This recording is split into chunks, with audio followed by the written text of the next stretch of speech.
നമസ്കാരം. ലോക്സഭാ തെരഞ്ഞെടുപ്പ് അടുത്തതോടെ കേരളത്തിലെ പോലീസ് ഏമാന്മാർക്ക് മുട്ടൻ പണി കിട്ടിയിരിക്കുകയാണ്.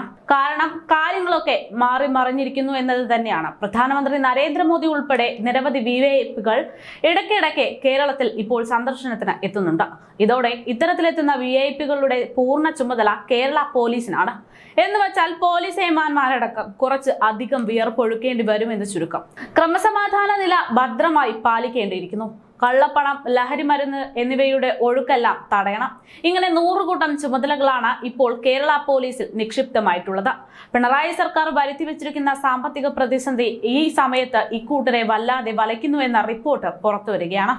വണ്ടികളിൽ ഇന്ധനം ഇല്ല എന്നത് തന്നെയാണ് അതിന്റെ പ്രധാന കാരണമായി പറയുന്നത്. നിലവിലെ സ്ഥിതി തുടരുകയാണ് എങ്കിൽ പെട്രോളിംഗ് നിർത്തേണ്ടി വരുമെന്ന സാഹചര്യത്തിലാണ് പോലീസുകാർ ഇപ്പോൾ ജോലി ചെയ്യുന്നത്. പല പോലീസ് സ്റ്റേഷനുകളിലും 3 ജീപ്പുകൾ ഉണ്ട് എങ്കിൽ പോലും അവിടെ അത് ഉപയോഗിക്കാൻ സാധിക്കുന്ന ജീപ്പുകൾ 1 മാത്രമെന്നാണ് റിപ്പോർട്ട്. സ്വകാര്യ പമ്പുകൾക്കുള്ള പോലീസിന്റെ ഇന്ധന കുടിശ്ശിക 28 കോടിയോളത്തോടെ എത്തിയതുകൊണ്ട് തന്നെ ഏപ്രിൽ 1 മുതൽ തന്നെ ഇന്ധനം നൽകില്ല എന്ന് പമ്പ് ഉടമകൾ അറിയിച്ചിട്ടുണ്ട്. ഇതോടെ പോലീസ് ഏമാന്മാർ പ്രതിസന്ധിയിലായിരിക്കുകയാണ്. പോലീസിന്റെ വാഹന നീക്കം പ്രതിസന്ധിയിലാകുന്നുവെന്ന് സർക്കാരിൽ പറഞ്ഞിട്ടുണ്ട് എങ്കിലും സർക്കാർ ഇതിനെ സംബന്ധിച്ചുള്ള നടപടികളൊന്നും ഇതുവരെ എടുത്തിട്ടില്ല. തിരുവനന്തപുരം SAPയിലെ പോലീസ് പമ്പിൽ ഇനി ഒരാഴ്ചത്തേക്കുള്ള ഇന്ധനം മാത്രമേ അവശേഷിക്കുന്നുള്ളൂ എന്നതാണ് റിപ്പോർട്ട്. തിരഞ്ഞെടുപ്പ് സമയത്ത് പോലീസ് വണ്ടികൾ എല്ലായിടത്തും ഓടിയെത്തേണ്ടത് കൊണ്ട് തന്നെ ഇത്തരത്തിൽ ഇന്ധനം ലഭിക്കുന്നില്ല എന്നത് വലിയ പ്രതിസന്ധിയായി മാറുകയാണ്. പ്രചാരണത്തിനെത്തുന്ന വിഐപികളുടെ സുരക്ഷയ്ക്കും പോലീസ് തന്നെയാണ് ഓടിയെത്തേണ്ടത്.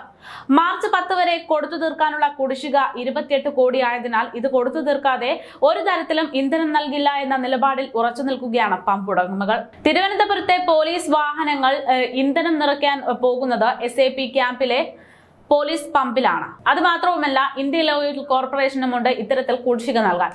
പണം നൽകിയാലേ അടുത്ത ലോഡ് നൽകുകയുള്ളൂ എന്ന IOC ഉൾപ്പെടെ അറിയിച്ചു കഴിഞ്ഞു. കുടിശ്ശിക തീർത്തില്ല എങ്കിൽ പോലീസിനും മറ്റ് സർക്കാർ വാഹനങ്ങൾക്കുമുള്ള ഇന്ധന വിതരണം പൂർണ്ണമായി നിർത്തിവെക്കുമെന്നും All Kerala Federation of Petroleum Traders സർക്കാരിനെ അറിയിച്ചിട്ടുണ്ട്. കഴിഞ്ഞ 5 മാസത്തോളമായി പോലീസ് വാഹനങ്ങൾക്ക് ഇന്ധനം നൽകിയ വകയിൽ 4 ലക്ഷം രൂപ മുതൽ 20 ലക്ഷം രൂപ വരെ ലഭിക്കാനുള്ള പമ്പുകളും ഇക്കൂട്ടത്തിലുണ്ട്.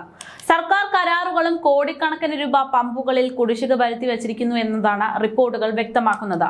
മാർച്ച് 31 മുമ്പ് കുടിശ്ശിക തീർക്കണമെന്നാവശ്യപ്പെട്ട് പമ്പ് ഉടമകൾ രംഗത്തെത്തിയെങ്കിലും ഇതുവരെ ഇതിന്റെ സംബന്ധിച്ചിട്ടുള്ള യാതൊരു തീരുമാനമോ നടപടിയോ സർക്കാർ കൈക്കൊണ്ടിട്ടുമില്ല. നേരത്തെ ദിവസം 10 ലിറ്റർ ഇന്ധനം നൽകിയിരുന്നത് കുടിശ്ശിക കൂടിയതോടെ കമ്പനി 2 ദിവസത്തിൽ ഒരിക്കലാക്കി മാറ്റിയിരിക്കുന്ന നടപടിയിൽ എത്തിയിട്ട് പോലും സർക്കാർ ഇതിനെയൊന്നും വകവയ്ക്കുന്നില്ല എന്നതാണ് വാസ്തവം. ഇതോടെ പെട്രോളിംഗ് തടസ്സപ്പെടുമെന്ന സ്ഥിതിയിലാണ് ഇപ്പോൾ പോലീസുകാർ ഉള്ളത്. നിലവിലെ സ്ഥിതി തുടരുകയാണെങ്കിൽ പെട്രോളിംഗ് അവസാനിപ്പിക്കേണ്ടി വരുമെന്ന് പോലീസുകാർ തന്നെ പറയുന്നു. ഇന്ധന പ്രതിസന്ധിയുള്ളതിനാൽ 3 ജീപ്പുള്ള സ്റ്റേഷനുകളിൽ ഒരെണ്ണം മാത്രമാണ് നിലവിലത്തെ സാഹചര്യത്തിൽ ഓടുന്നത്. അതേസമയം പോലീസ് സേനയുടെ നവീകരണത്തിന് വേണ്ടി കേന്ദ്ര ആഭ്യന്തര മന്ത്രാലയം അനുവദിച്ച തുക ഉപയോഗിക്കുന്നതിൽ കേരളം വീഴ്ച വരുത്തുന്നത് കണ്ടെത്തിയതിനാലും വലിയ പ്രതിസന്ധി ഉണ്ടായിക്കൊണ്ടിരിക്കുകയാണ്.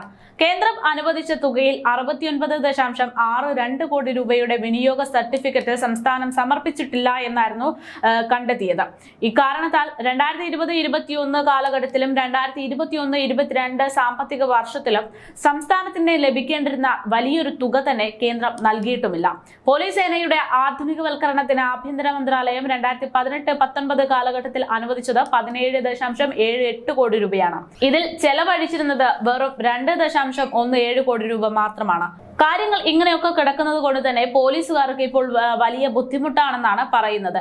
എന്തായാലും ഈ ഒരു ലോക്സഭാ തിരഞ്ഞെടുപ്പ് നടക്കുന്ന ഈ ഒരു സമയത്ത് ജോലി അധികമുള്ള സാഹചര്യത്തിൽ പോലും വാഹനങ്ങൾ നിരത്തിലിറക്കാൻ പറ്റാത്ത ബുദ്ധിമുട്ട് ഇപ്പോൾ പോലീസുകാർക്ക് പോലും ഉണ്ട് എന്ന റിപ്പോർട്ട് പുറത്തുവരികയാണ്.